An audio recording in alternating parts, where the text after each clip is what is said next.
Uh-oh. You know, we hear this. It's about to get serious. I swear, if I was a supervillain or something like that, this would be like my theme song. It just kind of makes you feel like you're just about to like do something terrible. Yeah.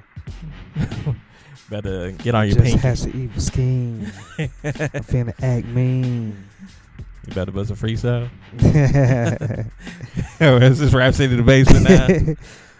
Yeah, what's going on, man? It's Big Ticket right now. We in the basement right now. Hey, Ghost, man, go ahead and let them know what you do, man.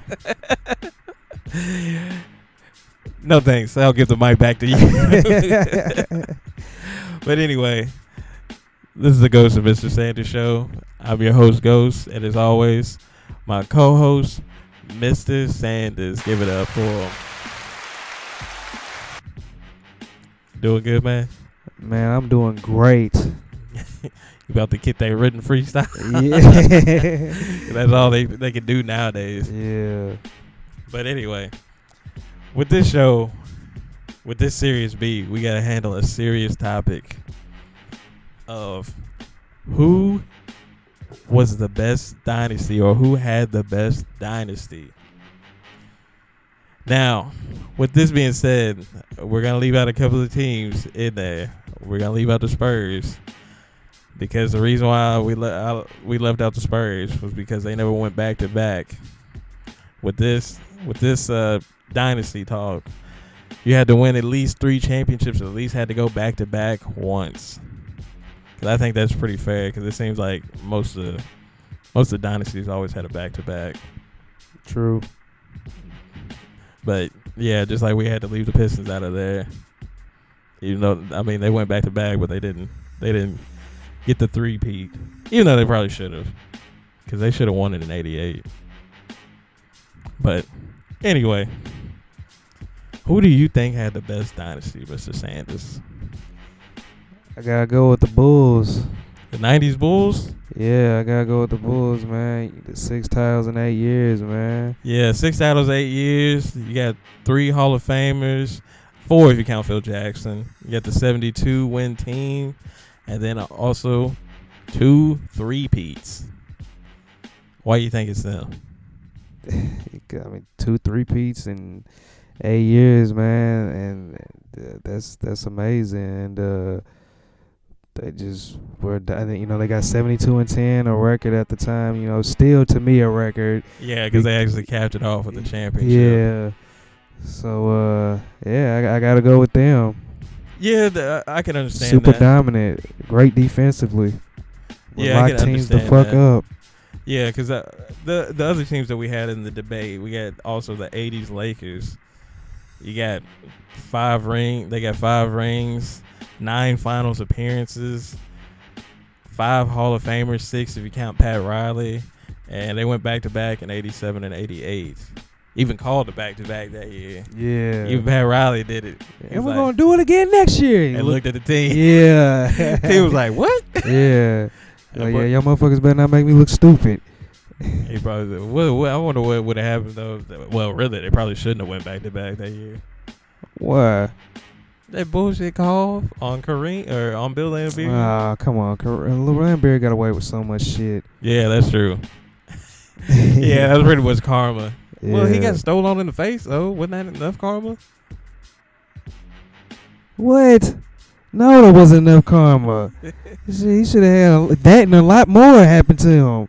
He was an asshole on the court. Hey, Larry Bird hates that man with a passion. Yeah, and that's the thing. Like, these 80s players and 90s players, they still holding on to those old beefs, man. Those old 30, 35-year-old beefs. I can somewhat understand it a little bit, I guess. I definitely understand that with Laimbeer, because he was a straight asshole on the court. Yeah, he really tried to go out and hurt people. Like, Larry Bird's like, yeah, I like, even if I see him in public, like, I won't talk to him at all. Like, it's just like, dang, dude. I remember the funniest one I remember hearing about was on the open court. Well, not to divulge too much, was watching the show Open Court, and Dominique Wilkins was talking about when he dunked on Bob Lanier. Oh, yeah, he said he didn't talk to him for years. Yeah, then Dr. J brought up, he was like, He's like, yeah, funny you should bring that up because he's like, I dunked on Elvin Hayes, and Elvin Hayes didn't talk to me for 11 years. He's like, yeah, we'd see each other all the time. He's like, I say hey to him. Elvin Hayes just walk right past me. Yeah, Baron Davis talked about that too. He said like if he would dunk on like an older player, they'd be like, hey man, we can fight at halftime. Meet me in the locker room. Yeah, it's just crazy. Like players will hold beefs that long, like 10 years though, not talking to somebody. Yeah, that's crazy. I mean, Will Chamberlain, because of silly pride. Well, Bill Russell and Will Chamberlain, they didn't talk to each other for a while. Why? Because of what Bill Russell said about him when he got hurt in that finals game. Because Will Chamberlain, he ruptured his Achilles or something.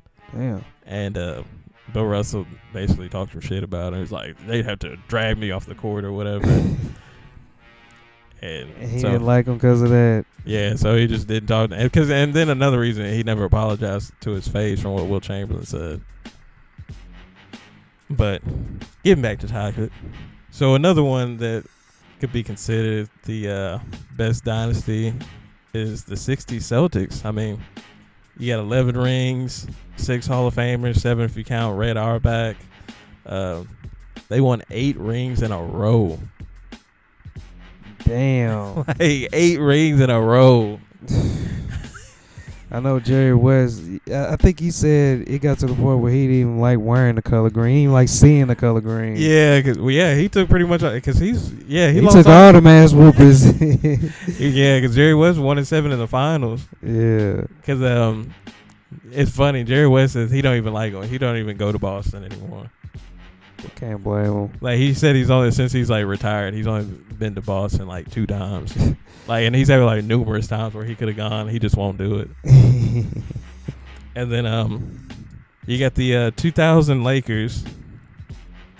They got 3 rings. Did a 3-peat, and I think they only had 2 Hall of Famers on that team with Kobe and Shaq. Well, 3 if you count Phil 3 Jackson. if you count Phil Jackson. Yeah, those are only 2. Because Derek Fisher not a Hall of Famer. Definitely not. Glenn Rice ain't a Hall of Famer. Nope. You think he should be? No. Really? Why you well, think he that? probably could be now because the bar has been set low. I don't think he didn't really do anything. I mean, he got a couple All-Star games and maybe made an All-NBA team, but he didn't really do anything. If he was gonna get in, he'd get in more just because he won a championship in college. I don't know. I guess I just think of him being a lot better than he was. He was good, but he wasn't that good. Because I remember him a lot from like the Charlotte Hornet days. Yeah, I remember he was pretty good with them. Yeah, but anywho, so yeah, they got only 2 Hall of Famers, 3 if you count Phil Jackson, 4 finals appearances though. And then in 2001 they went, what was it, 15-1, 14-1 in the playoffs? Yeah, 16-1. 16-1. Yeah. Which, yeah, they only lost that one because Allen Iverson just went off. Yeah. That was one of the greatest final games. Definitely was. One of the greatest finals before. What did he have, like 42 in that game? No, he had 48. Golly.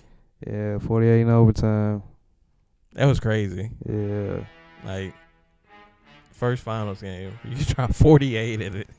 Yeah, man. Yeah, he was that guy. And then you also have the 2010 Warriors, which they got 3 rings, went back to back in 17 and 18, 4 finals appearances, and of course they got the team with the 73 win season. And I mean, they don't have any quote unquote Hall of Famers yet, but I mean, we know that. We know Steph's we know they got 3: the Steph, KD, and Clay. Yes, KD's gonna be in there. Steph's gonna be in there. Steve Kerr probably be in there too. Yeah, Steve. Oh yes, yeah. Steve Kerr probably get in there for coaching. Definitely not as a player. Shoot, that's who Steve Nash should have had on the stage. Steve Kerr. He's like, this man made me a better player. Or no, Steve Kerr gonna have Steve Nash up there. He probably gonna bring up, yeah, remember when I lit you up for about 25? But on some time shelf type shit, got them 25 quick or however much it was. oh yeah. Definitely give it up for Steve Kerr lighting up Steve Nash. Yeah. In a pivotal game, mind you. Yeah. But yeah, I mean, so you think the '90s Bulls? Yeah, I think the '90s Bulls. They got the most in a short amount of time. Didn't lose in the finals. Yeah, that definitely is. Yeah, every finals they made made it. Great wins. I mean, great win-loss record every season. Yeah, I don't think they never lost in the '90s. I don't think they ever lost any more than 60 games, or one less than 60 games. Yeah. The year after they went 72-10, they almost went 70 again. They went 69-13. Yeah, that's crazy. Yeah, that is crazy. Man. Yeah. 72 wins and a championship, then you almost win. You almost get 70 again. Yeah. That's where your team was just whooping ass. Yeah, they were just really in sync with each other. And what I just really loved how disciplined they were defensively. Yeah, definitely one of the best defensive teams of all time. Yeah. Which 3P team do you think was the best though? Definitely the first. The first one? Yeah, the first they had a more they had a better team as far as their role players and stuff. You had B.J. Armstrong. He actually was an all-star the year Jordan wasn't there. Yeah, same thing with Horace Grant. He was a really good player. Yeah, but that team that year, they pretty much. You had a younger Jordan too. Yeah. It was I don't know. I know everybody always picks the first team. I kind of somewhat like the second team better, just because they could match up a lot better. Because if I had to choose between Dennis Rodman or Horace Grant, I probably would choose Dennis Rodman, to be honest. Why is that? Just because Dennis Rodman's versatility. Dennis Rodman can literally guard all 5 positions. He's definitely a better rebounder than Horace Grant. And actually, Dennis Rodman's not that bad of a shooter. No, he's not. He just didn't shoot it at all. Yeah, because I remember that one game, he had 3 3-pointers in a row. Yeah.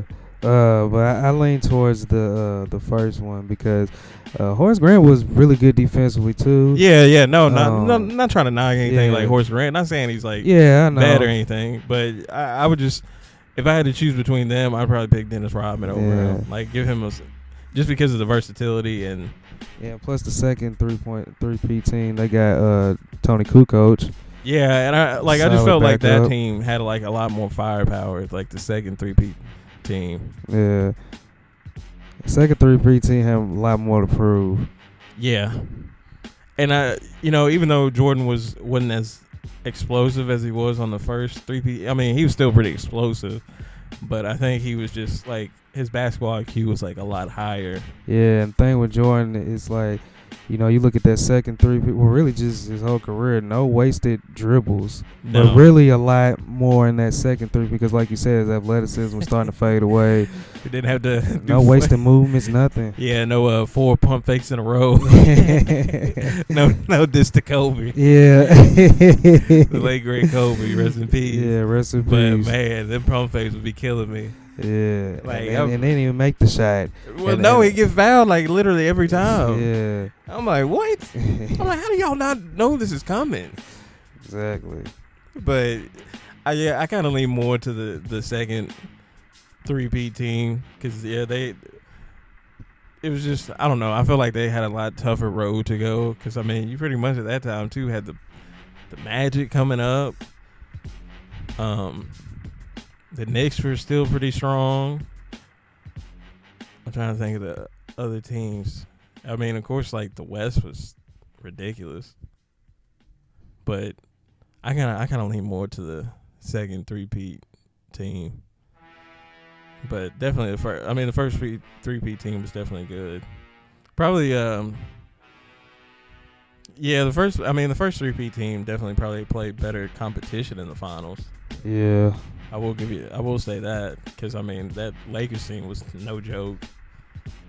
which I think a lot of people like of this generation kind of knock that, knock Jordan's competition in the finals, which they need to do their research. Yeah, you can't knock any of those guys. All those were really, really good. It was really, really good competition. The best team that he faced to me was the 93 Suns. Well, if you really look at like all those teams he played, like to be honest, they had more talent than like those Bulls teams. Yeah. Because like the Suns, they had more talent than the Bulls. Definitely the Portland Trailblazers. Mm-hmm. Really, the Portland Trailblazers, they're probably one of the biggest busts of all time. True, because they went to the finals how many times? Like 2, 3? Yeah, something like that. And then 1 year because like from like I think 90 to 92, they like the 90 they went there, then 91 they lost, and then 92 they went again, lost to the finals. Yeah, 91 yeah, they went to the conference finals. And then but 90 and 92 they went to the finals and lost. Yeah, but yeah, going along with what you say, it definitely was a bust. Yeah, because people forget how talented those teams were. It's just because mainly they lost like either in the conference finals or the finals. Yeah. But that was definitely probably real. To be honest, you know, you can make a case that team was probably more talented than the 93 Suns team. Nah. There was some pretty big heavy hitters on that team. Yeah. But I lean towards more of the Suns. Just Barkley was just an animal back then. He was MVP that year. And I really liked that team. And but who's your pick? It's hard. It's a tough one. I mean, you look at all that stuff I just named off, you know. It's I would say I want to say the Lakers dynasty, but at the same time the Bulls, you know, having to face a different team in the finals every year, because I mean, pretty much like the Lakers knew who they were going to face every year, either the Celtics or the Sixers, and then later on it became the Pistons. And then, I mean, it's just hard to pick because you can't really, like, especially with the 80 Celtics winning 8 in a row. That's just ridiculous. Yeah, the 60 Celtics winning 8 in a row. That is very ridiculous, but it's slightly overrated because there wasn't that many teams in the league. Well, not a whole lot of competition like that. Yeah, and you definitely couldn't, like, you didn't have free agency back then. Yeah, I was going to bring that up too. Pretty much the team you were drafted by, that was the team you were going to be with for life. Mm-hmm. But it's hard to get over 8 in a row because even, like, you think, like, at least, like, one of those times, like, between, like, 3 championships they fuck up or something. Yeah. Because that's hard. I mean, I feel bad for Jerry West having to take on them L's. But, like, damn. You could at least snuck one in there. Especially that one in 69. You remember that one when Don Nelson hitting that shot? Yeah. That was Bill Russell's last year. Yeah. And they weren't supposed to win that year. Really, when he was supposed to go 7 games. Nah. But, and then I wouldn't say, like, I'm not going to say, like, the 2000 Lakers because out of all those dynasties, they probably played the weakest competition, to be honest, in the finals. Yeah, I can. Yeah, I mean, can see why you say that. Because I mean, the toughest team they played was the Pacers. Yeah. And yeah, Pacers were definitely the best team. And they almost gave that one up too. Because if it wasn't for, because that series was almost going to be 2-2 if Kobe didn't save them, and that was it, game 4 or whatever. Mm-hmm. Yep. Cause Shaq had fouled out. Yeah, Shaq fouled out. With Shaq, his numbers in that finals were crazy. Well, his numbers every year in the finals were yeah, but that year, because that was his prime year when he was the MVP. I think he averaged like 38, 39 points a game. Golly. Yeah. Sorry, Rick Smits. Sorry, Sam Perkins. Remember him? We had them little neck braids. Oh yeah. Hey, I feel bad for they probably getting them bows left and right. Yeah. And that's when Shaq was still throwing them bows in people's faces. Yeah, same thing with Matumbo. Oh, Matumbo probably still having nightmares over that. His face still hurts. He waking up in a cold sweat. It's oh my god. Talking sounding like the Cookie Monster. I remember I see this one video. It was Bow Wow when I think it was NBA Inside Stuff, and it was around the time when AI was killing. It was the 01 year, and he went backstage. I mean, he went in the locker room and was talking to Matumbo, and Matumbo was talking, and then Bow Wow kind of like stopped and looked around. He's like, "What'd you say?" I mean, Matumbo, he can be pretty hard to understand sometimes. Yeah. But yeah, I would say the Lakers probably played the weakest competition of those. And I mean, even like the 2010 Warriors. I mean, granted they keep whooping. That's one of LeBron James's kryptonites. Shit, that's everybody's kryptonite right there. The Rockets get it the worst because they in the same conference. Well, the Rockets break that on themselves. Yeah, like so many chances, man. Especially after last year. Shit, the year before that. Well, the last year was probably the worst because because Kevin Durant was hurt. Yeah, and Steph was bullshitting. Yeah, he had 0 points in the first half. Ended up with 30-something in the next half. Yeah, and they only were able to take them to 6. They still took that to like it was a 6-game series. And they lose a lot of these games at home. These deciding games at home. That's the bad thing about it too. Yeah, but yeah, like definitely.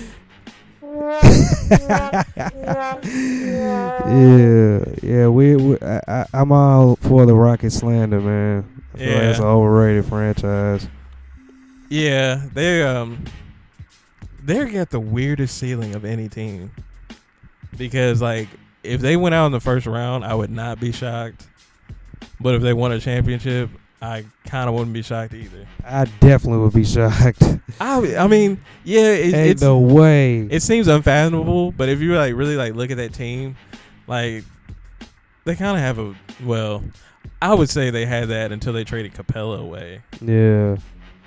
But I still would give them the benefit of the doubt because like if they play something like a team like the Lakers, I think they might have a shot against them.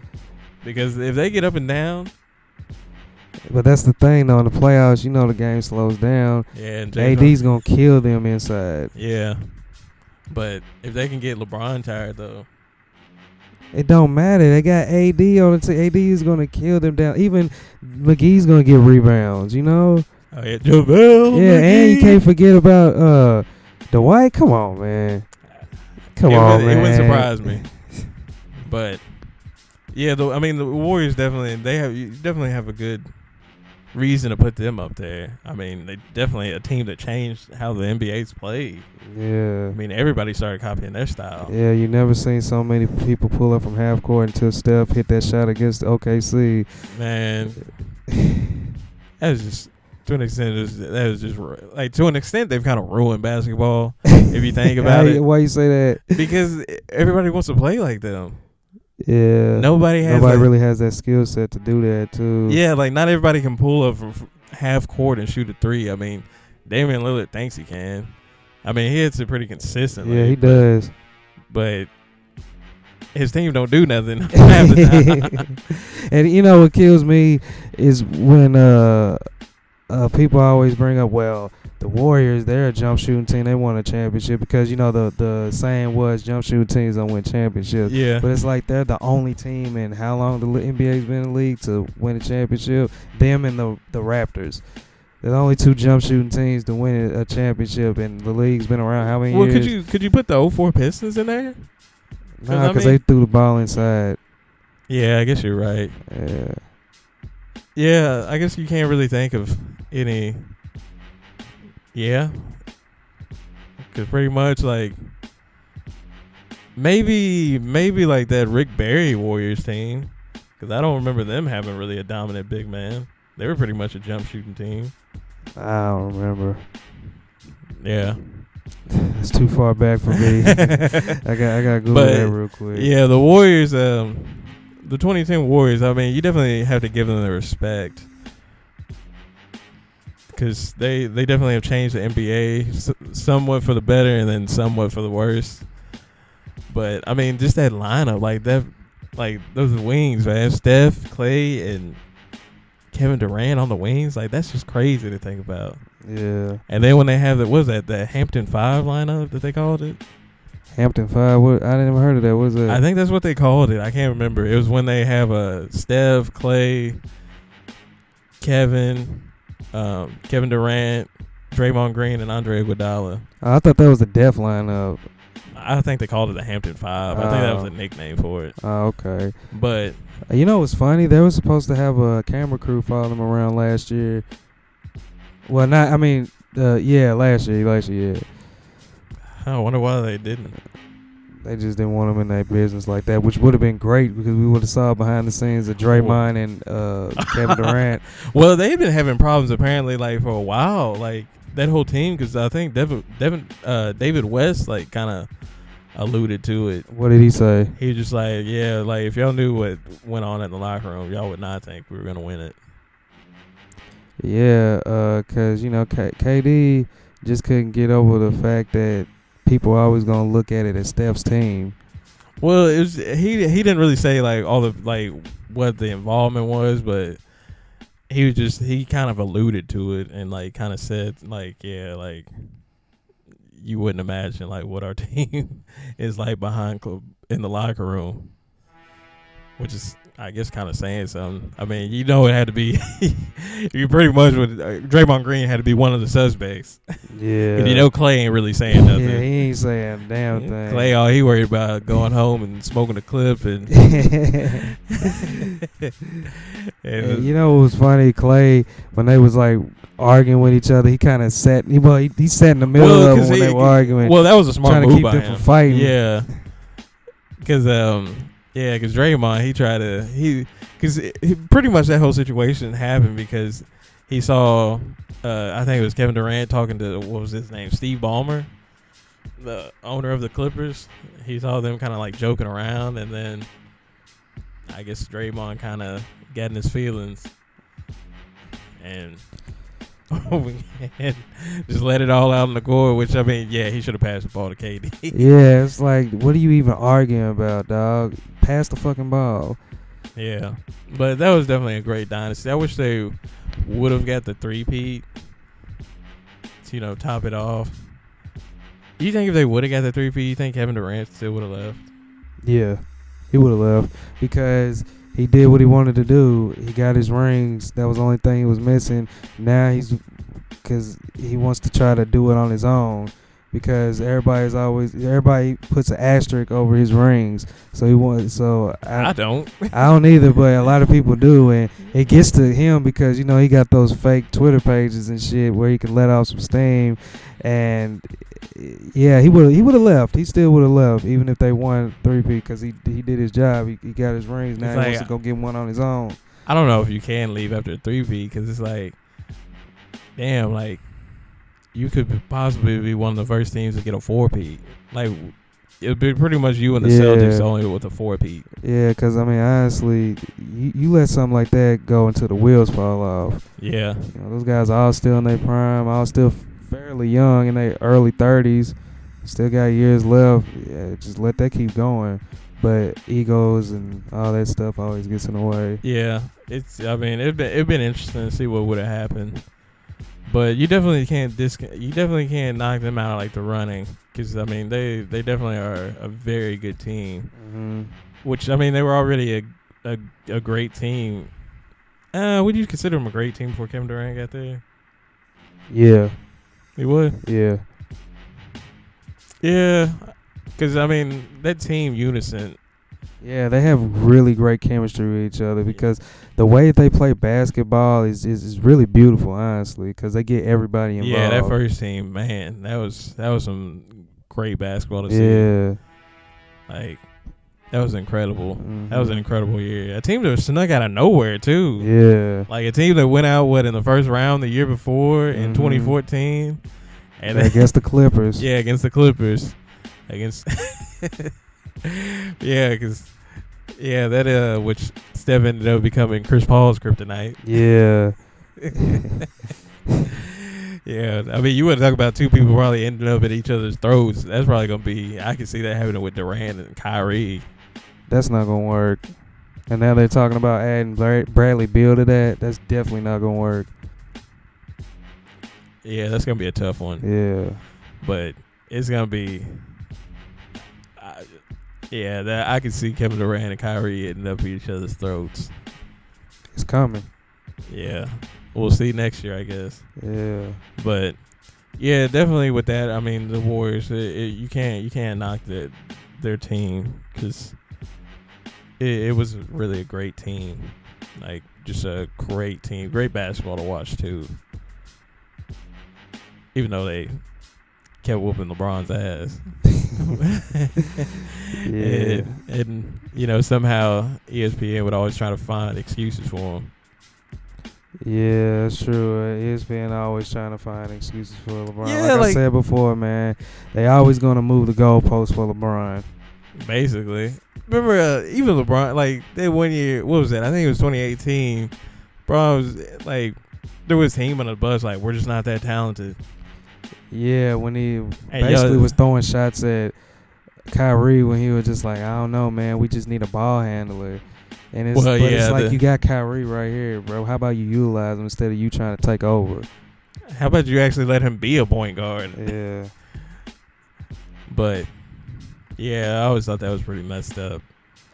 But it's tough. I mean, the 80s Lakers, it's kind of hard to, not say that they're the best dynasty because they're pretty much in the finals every year.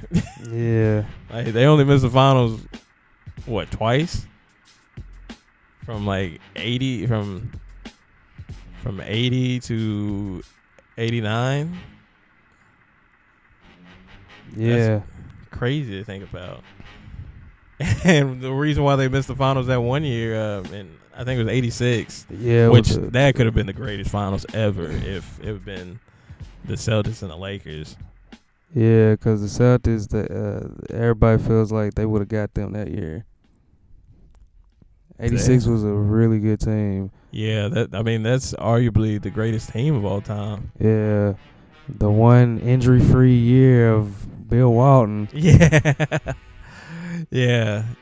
And just everybody was healthy on the team, but then the Lakers get. I think that was only like a 5-game series too, wasn't it? The Lakers and the Rockets. Yeah. I mean the wait, you talking about the Lakers and the Rockets, right? Yeah, in '86. I think that was a 6-game series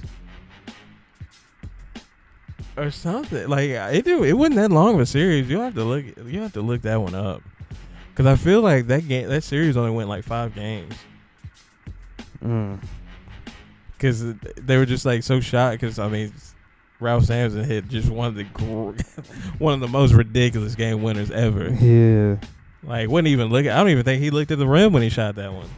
Nah, he didn't. He just kind of threw it up there. Yeah, and it bounced in, rattled in, right over Kareem. Like man, and that was Hakeem was on that team. I forgot about that, but. It was are you looking at it? Yeah, it was 4-1. It was 4-1? Yep. Yeah, I was about to say I thought that only went like 5 games. That's crazy. Yeah, that is crazy. That was dominant Lakers team. Yeah. Because that was right after the 85 championship team. Yep. Which which pretty much Magic was on a roll that year. That's crazy. Like we missed out on getting arguably the greatest finals of all time. Yeah, 87 was good though. Yeah, but 84 was good too. Yeah, 84. But at 87, there were so many injuries in that. Yeah. Yeah, Bill Walton, he was done. McHale was playing on 1 foot, or a foot and a half, basically. Yeah. And yeah, I mean, granted, it was still a good series, but it like the year before it could have been just ridiculous. Like, just crazy how good potentially the '86 finals could have been. Mm-hmm. Have to have to pull out the 2K and play a 7-game series between them two teams. Yeah. Cause man, that's crazy. It's crazy to think about. I would say it's pretty close between the '80s Lakers and the '90s Bulls. Like, it's hard for me to pick between them. Cause you just can't. Cause especially with like it's not hard for me just because what separates the Bulls from the Lakers is that defense. Defensively, they were clamping down. Yeah, that's true. But I mean, the Lakers weren't a bad defensive team either. Yeah, but teams were still getting 100+ on them. Yeah. Yeah, that's true. Yeah. Yeah, that's definitely true. Yeah, because the 80s, I know people try to say, like, oh, it was such a defensive era, but no, it it wasn't. really wasn't. Like, teams were scoring, like, left and right. Yeah, the Denver Nuggets, they were getting that. I think they still got the record. Them and the Pistons, they got the record for most points in a game. Yeah, well, did they score, like, 145 apiece or something? Yeah. It was something ridiculous. It was something crazy. Shoot, All-Star game might probably have broken that record. They don't play no defense nowadays. I'm sure some team nowadays will probably end up beating that record because they don't play no defense nowadays either. Yeah, that's true. They probably already have. We just don't know it. We just be like, what did Jabari Parker say in that interview? Oh, he's dumbass. Yeah, They don't like, get paid for. We don't get paid for defense, or I don't get paid for defense. Is that what he said? Something like, something like that. Because he was like, yeah, the rest of the league don't play defense either. Which, I mean, he was basically telling the truth. Yeah, because think about it, bruh. Think about it as opposed to like back in the day. Back in the day, you can kind of think of who was going to be on the all defensive team, at least the first team. Now, you can't even name 5 defensive players. Didn't Karl Anthony Towns make a defensive team? No. I would hope not. I think he did once. Oh, my God. Hey, you see what kind of player he is. Just think about it. Like, they're talking about trying to, I guess, because they're trying to, I'm sure the NBA is trying to make it happen where Booker and Karl Anthony Towns are on the same team. But, I mean, it's coming. But, like, both of them players are unimpactful. Like, exactly. They're going to give up a lot of points. But even, like, obviously, Devin Booker, which I always say the most unimpactful 25 points a game, I think, ever. I said that to somebody else, and they were just like, man, you don't know what you're talking about. You just trying to throw salt in his game. When is he ever? He said that he finally agreed with me because I remember when he scored 70, and I was just like, that was a weak ass 70-point game. And then he still lost by 20 in that game, I think. And he came back. He came back finally years later. I was like, yeah, I was watching it again, bro. And you was right, man. That was a weak ass game. Yeah, because that man, like, whenever the Suns ever won more than like 30 games, was him there. Like, and then even worse with Karl Anthony Towns, like, they've never done anything except the 1 year Jimmy Butler was there. Yeah, and in that playoffs, he was soft. He needed to go by Kitty Cat that year. Yeah, for real. Like, shoot, Clint Capella should have put some milk down there. But like, here, kitty. But, I definitely can understand why you picked the 90s Bulls. Like, yeah, the defensive, great defensive team. Both the 3-peat teams. Yeah. It's just hard for me to pick because I just see so much talent on the Lakers. The Lakers were definitely stacked. All those teams they got just in the draft, and some do trades. But yeah, that was a really great team. You had Kareem, Michael Cooper. He was a great defensive player. I think that was like the only team. Like they were Byron Scott. One of the only teams that had like 3 number 1 picks on it. Yeah. Because you had one Magic a number 1 pick. Yeah. Magic, Kareem was the number 1 pick. And I think Bob McAdoo was the number 1 pick. Yeah, he was on that team too. He got him a couple rings. And was Jamal Wilkes the number 1 pick? I'm not sure. I think he was. Damn. I feel like he was. But I know that for sure had three number one picks on there, which is crazy to think about. Well, it actually been something to be the number one pick back then. Nowadays, you the number one pick. You might as well call it a wrap. Yeah. Because we probably need to do a show on worst number one pick of all time. Worst number one pick of all time, the dude that Anthony Bennett. Yeah, Anthony Bennett. Yeah, I was gonna say the dude that was on the Cavs. I think he went through like a streak of not even scoring, like his first 8 games or some shit like that. I think it was longer than that. Like it was like something like 19 games in a row he didn't score. Which, to his defense, he really probably shouldn't have been the number one pick. Not at all. He was not ready. Yeah, that was the Cleveland doing. But yeah, I think they had they definitely had like 3 number one picks on that Lakers team. And maybe 4 with Jamal Wilson. I kind of feel like he was. I'll have to look back at it. I'm going to look it up right now. Yeah. Do that. Do that dance. Do that dance. Do it. Do that dance. Do that dance. Do that dance. Do it. It's bad, boy. Can't stop. Won't stop.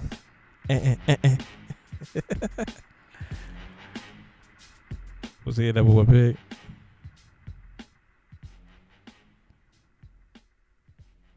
I feel like he was. Give it to me. Give it to me. Give me the info. No. He wasn't. No. Okay. Damn. I thought for some reason I felt like he was. But, oh well, you can't get it right every time. But I definitely know, definitely Magic and Kareem by far were number one picks. And then also with those '80s Lakers teams, I mean, you had arguably two of the greatest players of all time on them teams. Yeah, because I mean, you definitely make a case that Magic Johnson is the greatest player of all time. Yeah, just off his impact, just alone.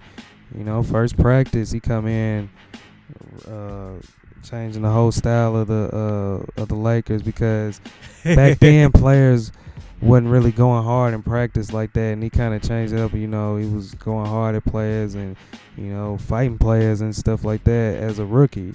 He was fighting players? Yeah. I didn't know that. Yeah, if you read the Showtime book, it talks about all the behind the scenes stuff that was going on. Well, we already know in that book, folks. It's mostly But yeah, there was this one story where I think his trainer or doctor or something was driving his car because he was getting his car fixed, and the car just kind of just started smoking and the engine blew up or whatever. Damn. And he called Magic about it, and Magic is like, oh, okay, yeah. But did you save the number in there? Because I really want to meet up with that girl later on, and blah, blah, blah. He's like, bro, your car is blown up, and I'm on the side of the road.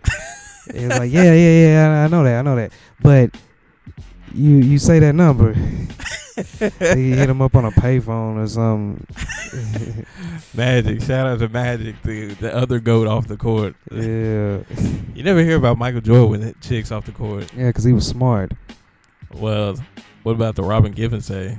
Oh, well, that was one time he got caught slipping, which, man, just imagine getting punched. I wouldn't imagine getting punched by Mike Tyson now. Imagine getting punched by him in his prime. I was about to say, you want to tell that story in case people don't know. All right, so this is when Mike Tyson and Robin Givens were married. That's what they say. I feel like that was all publicity for her so she can get her career going. But anyway, that's another story for another day. It was rumors going around that he had felt like Michael Jordan was sleeping around with his girl, and he saw Michael Jordan in a bar, approached him, and was like, yeah, I know you fucking my bitch. And they said Michael Jordan acted like he saw a ghost or something. I would too. Prime Mike Tyson. Yeah, he got up out of there real quick. Denied everything. When he escorted out by his security. Yeah, he was escorted out by his security, I think. And yeah, I mean, good thing he had the security there, because that would have been ugly. Yeah, but it's like kind of like Charlamagne said. If Mike Tyson would have punched Michael Jordan, because they were in Chicago when that happened, like he probably would got shot. The whole city would have like he wouldn't have made it out of Chicago alive. Yeah, but granted, because he would ride. Because it's funny looking at The Last Dance. He was riding around with the 2-3 on his car, and he was not hiding. He was letting people know who he was and and he was out. You know, he wasn't scared of nothing because he knew Chicago had his back. Of course. Shoot. You got that right. But yeah, Mike Tyson would not have made it out of Chicago alive. Granted, Mike Tyson is probably the one person who can probably fight everybody in Chicago and probably win at that point in his career. But yeah, he wouldn't have made it out of there alive. But yeah, it's to me it's just hard to deny those that Laker dynasty, because they so much talent on them teams. You got arguably two of the greatest players of all time. And it was just crazy. I mean, to just be in the final, like they're pretty much in the finals every year. Like, I mean, granted, we'll never know what could have happened if Michael Jordan would have never retired. Because, man, if Michael Jordan would have won like 8 in a row, which I don't think that would happen. Nah, that wasn't gonna happen. The Rockets, that '95 Rockets team was gonna get him. Yeah, and you know, still looking back at that team, it still would have been a little bit of a toss-up because Vernon Maxwell wasn't playing. Because remember, he walked out on the team that year. Yeah, he was in his feelings. Yeah, so if he would have played, if like you would have had like that complete team with like Vernon Maxwell coming off the bench or whatever, yeah, that team definitely would have got the Bulls. Because there's no way Michael Jordan been able to handle, you know, Clyde Drexler and then also have to deal with Vernon Maxwell coming off the bench and trying to fight him every play. Because you know how Vernon Maxwell, yeah, Mad Max as they call him. Because what they said, because I remember what Kenny was saying. He's like, yeah, like, he's like Vernon Maxwell would, because that's his name, right? Vernon Maxwell. Yeah. He was like, yeah, you know, he would be in the game trying to fight Michael Jordan like all game. And then after the game, he bring his son in the locker room, and his son would be wearing like nothing but Michael Jordan stuff and asking for an autograph. And like, Michael Jordan was like talking to Kenny. He's like, dude, like this dude is crazy. Like he tries to fight me, but then comes asking for an autograph with his son, and his son's an all Jordan gear. Like, yeah, he was a interesting guy, man. He actually was the first bad boy Piston, like he was the first Ron Artest. Yeah, Ron Artest. Yeah, that's what I meant. Yeah, when he jumped in the crowd, and knocked out dude. Oh yeah. See, they don't even talk about that. Yeah, I've seen that footage recently. We might need to do like funniest NBA fights one day. All of them. I don't know. Remember T-Mac and Bobby Jackson? I don't remember that one. You remember that, man? When they got into it, it was like late in the game, and Bobby Jackson had fouled T-Mac, and T-Mac had pushed him and then put his hands out like, what's up? And then Bobby Jackson stole on him. He hit him back, and they wrestled on the floor. It was pretty funny. I remember, what was it, the Rockets and the Suns. Oh, that was crazy. Yeah, that was pretty funny. That was crazy. Shout out to Greg Anthony with that weak ass shirt on. No, you're thinking about the Knicks and the Suns. Oh yeah. I'm talking about the Rockets and the Suns. That it was like T-Mac and Yao Ming, cause like. Oh yeah, Shaq came through and just was pushing everybody. Yeah, and Yao Ming like fell on T-Mac. Yeah. Yeah, that was just crazy. That was just funny to look at. But oh yeah, the Knicks and the Suns. That was definitely probably the greatest one. Yeah. Because, yeah, Greg Anthony with the weakest shirt of all time. Came off the bench, was stealing on niggas and shit. I think that's why they got the rule now where nobody come off the bench. Yeah, they that's where it was.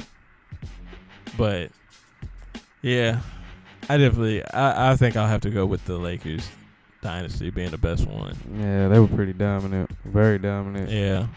But, I mean, definitely I can understand why you said the Bulls.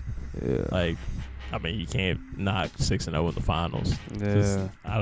Is there any team? No, there's no team that's perfect every time they went to the Yeah. finals. I don't think so.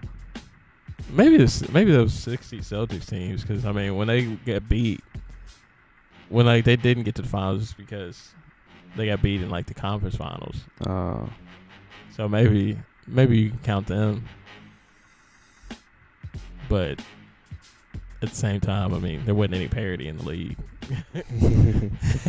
Not at all. So yeah, definitely you can't go. I would say it's to me. I say it's either the '80s Lakers or the '90s Bulls, like, and probably really not even close. But oh well. You got any more to say? You got any more comments, remarks about this debate?